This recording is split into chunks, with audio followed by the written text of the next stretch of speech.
പ്രിയപ്പെട്ട കേരളത്തിൻ്റെ മുഖ്യമന്ത്രി വി.ഡി.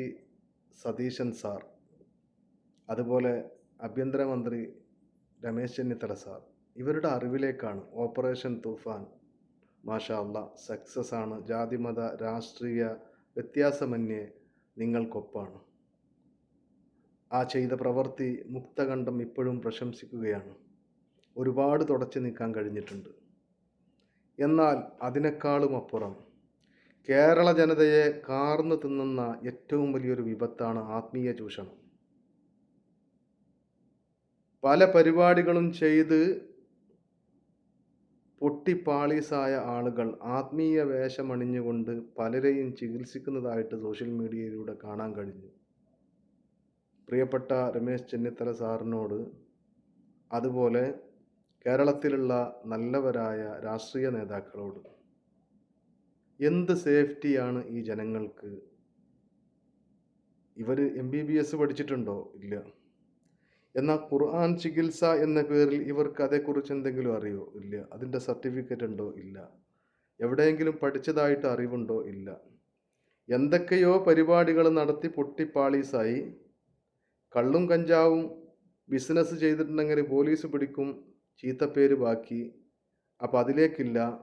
അതുകൊണ്ട് മതത്തെ മറയാക്കി ചൂഷണം ചെയ്ത് ജനങ്ങളുടെ പോക്കറ്റിലുള്ള കാശ് വസൂലാക്കുക എന്ന ലക്ഷ്യത്തോടെ ആത്മീയ തട്ടിപ്പ്, ആത്മീയ ചികിത്സ, ജിന്ന് മഹ്ലറ, അതല്ലെങ്കിൽ മറ്റു പേരുകളിൽ ആറ്റക്കോയ, തൂറ്റക്കോയ, ഇങ്ങനെയൊക്കെയുള്ള പേരുകളിൽ അറിയപ്പെടുന്ന ഒരുപാട് എണ്ണം നമ്മുടെ നാട്ടിൽ വിയർപ്പിൻ്റെ അസുഖമുള്ളവർ, പാവപ്പെട്ടവരുടെ കാശ് വസൂലാക്കുന്നുണ്ട്. അതിനെ തടയിടാനും കൂടി ഈ ഗവൺമെൻറ്റിന് കഴിഞ്ഞാൽ ജനങ്ങളുടെ ഹൃദയത്തിലാണ്. പറയാൻ കാരണം, പാവപ്പെട്ട ഒരുപാട് പ്രവാസികൾ ഇവിടെ അധ്വാനിക്കുന്ന കാശ് അവരുടെ മക്കളുടെ ചെലവിന്, അവരുടെ പഠിപ്പിന്, അവർക്ക് വീട് വെക്കാൻ, അങ്ങനെയുള്ള ആവശ്യങ്ങൾക്കാണ് ഇവിടെയും നാട്ടിലൊക്കെ രക്തം നീരാക്കി അധ്വാനിക്കുന്നത്. ആ കാശ് അറിവില്ലായ്മ കൊണ്ട് അവരുടെ ഭാര്യമാർ ഇത്തരം ആളുകളുടെ പോക്കറ്റിൽ കൊണ്ട് ക്ഷേപിക്കുന്നു. സമസ്തയുടെ നേതൃത്വത്തിന് എഴുതിയ ഒരു കത്ത് പുറത്തു വന്നിട്ടുണ്ട്. ബഹുമാനപ്പെട്ട സമസ്ത SYS SKSF നേതൃത്വത്തോട് വിനയപൂർവ്വം SYS പൊഴുതന മേഖലാ കമ്മിറ്റി അറിയിക്കുന്നത്, ഈ അടുത്ത് കോവിഡ് കാലത്ത് യൂട്യൂബിലൂടെ ഫേമസ് ആവുകയും സമസ്തയുടെയും പോഷക ഘടകങ്ങളുടെയും നേതാക്കളെയും പ്രഭാഷകരെയും തെറ്റിദ്ധരിപ്പിച്ച് വലിയ ആത്മീയ മജ്‌ലിസുകളും മറ്റും സംഘടിപ്പിക്കുന്ന സയ്യിദ് ഹാമിദ് ആറ്റക്കോയ ജമലുലൈലി എന്ന പേരിൽ അറിയപ്പെടുന്ന വ്യക്തിയെക്കുറിച്ച് പ്രദേശവാസികളായ സംഘടനാ പ്രവർത്തകർക്ക് ചില പരാതികളുണ്ട്. ചെറുപ്പകാലത്ത് ഞങ്ങളുടെ പ്രദേശത്ത് വന്ന് അച്ചൂർ എസ്റ്റേറ്റ് പരിധിയിൽ താമസിച്ച് വിവാഹം കഴിച്ച് വാഴക്കാട് ഈങ്ങാപ്പുഴ പ്രദേശത്ത് നിന്നും വേറെ വിവാഹം ചെയ്തിട്ടുണ്ട്. കൂലിവേല ചെയ്തും മറ്റുമായി താമസിച്ചു വരികയായിരുന്നു. ഈ വിഭാഗത്തിന്റെ മഹലായ അച്ചൂരിൽ SKSFന്റെ ശാഖ രൂപീകരിക്കാൻ ഞങ്ങളോട് ആവശ്യപ്പെട്ടിരുന്നു. പ്രഥമദൃഷ്ട്യാ സംഘടനയ്ക്ക് ചീത്തപ്പേരുണ്ടാകും എന്ന് മനസ്സിലാക്കി ഞങ്ങൾ അതിൽ നിന്ന് പിന്മാറുകയാണുണ്ടായത്. ശേഷം ഒരു ഫുട്ബോൾ ക്ലബ് രൂപീകരിക്കുകയും അതിന്റെ ടീം മാനേജറും അനൗൺസറും ഒക്കെ നടന്നു. പരിശുദ്ധ ഇസ്ലാം ഹറാമാക്കിയ ഒട്ടുമിക്ക കാര്യങ്ങളും ജീവിതശൈലിയായി സ്വീകരിച്ചിരുന്നു എന്ന് ഇപ്പോഴും നാട്ടിലുള്ളവർ മറന്നിട്ടില്ല. ശേഷം കുറച്ചു കാലം മലേഷ്യയിൽ പോയി നിന്ന് പിന്നീട് തിരിച്ചു വന്നത് ജമലുലൈലി സാദാത്ത് എന്ന വാദവുമായാണ്. ബോർഡ് വെച്ചും അല്ലാതെയും ചികിത്സിക്കുന്നെങ്കിലും അദ്ദേഹത്തിന്റെ പൂർവ്വകാലം നാട്ടുകാർ അതിൽ നിന്ന് പുറത്തിരിഞ്ഞത് കാരണമായി അതും പ്രചരിപ്പിച്ചില്ല. പിന്നീട് പൊടുതന മഹൽ ജമാഅത്തിന്റെ ശാഖയായ ചാത്തോത്തി 22 പ്രദേശത്ത് വീട് വെക്കുകയും അപ്പോഴും AP മഹലിൽ തന്നെ തുടരുകയാണ് ഉണ്ടായത്. പ്രസ്തുത സ്ഥലത്ത് മഹൽ കമ്മിറ്റിയും സംസ്ഥാന നേതാക്കളെയും വെല്ലുവിളിച്ച് ആത്മീയ മജ്‌ലിസ് സംഘടിപ്പിച്ചെങ്കിലും അതും പിന്നീട് നിർത്തേണ്ടി വന്നു. ചുരുക്കി പറഞ്ഞാൽ കോവിഡ് കാലം മുതലാക്കി പല ജാതിമാരും ഓൺലൈനിൽ സജീവമായപ്പോൾ ഇതിയാനും ദിക്റും സ്വലാത്തും ദുആയുമായി സജീവമാവുകയും നിർഭാഗ്യവശാൽ അത് ക്ലച്ചുപിടിക്കുകയും ചെയ്തു. ഇപ്പോൾ ബഹുമാനപ്പെട്ട നമ്മുടെ സംസ്ഥയുടെ ആലിമ്യങ്ങളെയും മറ്റും തെറ്റിദ്ധരിപ്പിച്ച് തെറ്റുകൂടാതെ ഖുർആൻ പോലും പാരായണം ചെയ്യാൻ കഴിയാത്ത ആൾ വേദികളിൽ ആത്മീയ മജ്‌ലിസുകൾക്ക് നേതൃത്വം നൽകുമ്പോൾ നാട്ടുകാരായ സംസ്ഥയുടെ സാധാരണക്കാർ ചോദിക്കുന്ന ചോദ്യങ്ങൾക്ക് മുമ്പിൽ ഞങ്ങൾ എതിരായി പോവുകയാണ്. അതിനാൽ ബഹുമാനപ്പെട്ട സംസ്ഥയുടെയും SYSന്റെയും SKSFന്റെയും നേതൃത്വം അന്വേഷിച്ച് ഹൈറായ ഒരു തീരുമാനം കൈക്കൊള്ളണമെന്ന് അപേക്ഷിക്കുന്നു. MP സാജിദ് മൗലവി, പ്രസിഡന്റ് SYS പൊടുതന മേഖല. മദ്രസിൽ കേൾപ്പിക്കണം എന്ന് സഹോദരൻ അയച്ചിട്ടുണ്ട്. ഞാൻ കേട്ടിട്ടില്ല. ഞങ്ങളിപ്പോ ഈ 300ാമത്തെ എപ്പിസോഡ് സന്തോഷമുള്ള എപ്പിസോഡ് തന്നെയാണ്. ഞങ്ങളിപ്പോ കോരി തിരിച്ചുകൊണ്ടാണ് ഞാനിത് പറയണത്. എങ്ങനെ പറയണമെന്ന് എനിക്കറിയില്ല. നമ്മളിപ്പോ നമ്മുടെ ഗ്രൂപ്പിലുള്ള ഒരു സഹോദരി, എന്റെ അമ്മാവന്റെ മരുമകൾ, നല്ല കോരി ചെയ്യുന്ന മഴയാണ്. എന്നിട്ടും ആൾക്കാർക്കൊരു കുറവും ഇല്ല. ഇവിടെ നിയന്ത്രണങ്ങളൊക്കെ വെച്ചിട്ട് അടുത്ത പ്രാവശ്യം മുതൽ 107 ടോക്കൻ എടുക്കുന്നു. ശരി, കൂടെ സുഖമല്ല. 10 മണിക്ക് തുറന്നുള്ളൂ. അടുത്ത പ്രാവശ്യം വരണമെങ്കിൽ ടോക്കൻ നിർബന്ധം. ഞാൻ എല്ലാവരും നോക്കിയിട്ട് തീയത്തില്ല. 16 വരെ. അതുപോലെ സംസാരിക്കാൻ സമയം കിട്ടുണ്ടോ? അതുമില്ല. 30 സെക്കൻഡ് ഒരാൾക്ക്. എത്ര ദൂരത്തിൽ നിന്ന് വന്നാലും അതിനുള്ളൊക്കെ തണുപ്പ സുഖം വെച്ച് ഞാൻ കൊട്ടാക്കും. പക്ഷേ ഇനി അടുത്ത വെച്ച് മുതൽ അത് ശനിയാഴ്ച പ്രദേശം പിള്ളേരാണ്. ഒരു 107 ടോക്കൻ എടുക്കുള്ളൂ. അതിൽ ആരും ഒരു എക്സ്ക്യൂസ് ഉണ്ടാവില്ല. കാരണം തടി കൊണ്ടൊന്നില്ല.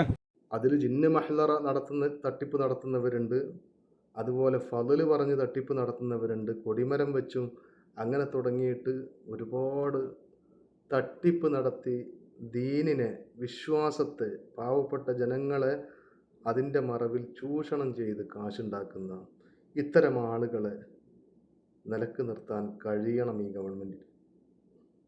ഈ വലയിൽ വിട്ടുപോണത് ഒരുപാട് പാവങ്ങളാണ്, ഒരുപാട് സാധുക്കളാണ്. ഇവർക്ക് ഇവരുടെ ലക്ഷ്യം യഥേഷ്ടം പണം, സുഖം, ജീവിതം. അത് മാത്രമാണ്. അധ്വാനിക്കാതെ കിട്ടുന്ന ആ ഒരു സുഖം ഇവർ അറിഞ്ഞുപോയി. അപ്പോൾ അധ്വാനിച്ച് ജീവിക്കാനുള്ള അവസരം അവർക്ക് ഉണ്ടാക്കി കൊടുക്കണം. ഈ അടുത്തൊരു സോഷ്യൽ മീഡിയയിൽ ഓട്ടോ ഓടിച്ച് നടന്നിരുന്ന ഒരുത്തന് ആറ്റക്കോയ എന്ന പേര് സ്വീകരിച്ചിട്ട് അദ്ദേഹത്തിൻ്റെ അടുക്കൽ വരുന്ന, അതായത് ചികിത്സക്ക് വരുന്നവരുടെ എണ്ണം കൂടിയിട്ട് ഒരാൾക്ക് 30 സെക്കൻഡ് വെച്ച് സമയം കണക്കാക്കി. ഇവനൊക്കെ എന്ത് ക്വാളിഫിക്കേഷൻ ഉണ്ട് ജനങ്ങളെ ശുശ്രൂഷിക്കാൻ? ഇവ മതപരമായിട്ട് എന്തെങ്കിലും പഠിച്ചിട്ടുണ്ടോ? ആത്മീയ ചികിത്സ പഠിച്ചിട്ടുണ്ടോ? ഇല്ല. തങ്ങളാണോ? അതുമല്ല. അപ്പോൾ ഇങ്ങനെ കൊടിമരങ്ങളും മറ്റു ഒരുപാട് ജനങ്ങളുടെ കാശ് തട്ടാൻ ഇല്ലാ കഥകളും ഫദലുകളും പറഞ്ഞുണ്ടാക്കി അങ്ങനെ കോടികൾ സമ്പാദിക്കുന്ന ആളുകളെ നിലക്ക് നിർത്താൻ ഈ ഗവൺമെൻറ്റിന് കഴിയണം. അതുപോലെ മറ്റൊരു ജിന്ന് മഹ്ലറ, അദ്ദേഹത്തിൻ്റെ ബാക്ക്ഗ്രൗണ്ട് അന്വേഷിച്ചപ്പോൾ പല പരിപാടിയും നടത്തി ജിന്നിൻ്റെ സഹായം ഉണ്ടായില്ല, നഷ്ടങ്ങൾ മാത്രം വന്നു. മന്തിക്കട നടത്തി, അതും നഷ്ടം വന്നപ്പോൾ അവൻ തന്നെ ഒരു പേരിട്ടു, നഷ്ടമന്തി അബു അലവി. ഇപ്പോൾ ജിന്ന് മഹ്ലറ എന്ന ഒരു പേരിൽ ഒരു പ്രത്യേക ചികിത്സാലയം, ഖുർആൻ ചികിത്സ എന്ന പേരിൽ ഇവനൊക്കെ എന്ത് ക്വാളിഫിക്കേഷൻ ഉണ്ട്? ഇപ്പോൾ ജനങ്ങൾക്ക് ജിന്നിൻ്റെ സഹായം ഹോൾസെയിലായിട്ടും റീറ്റെയിലായിട്ടും കൊടുത്തുകൊണ്ടിരിക്കുകയാണ്.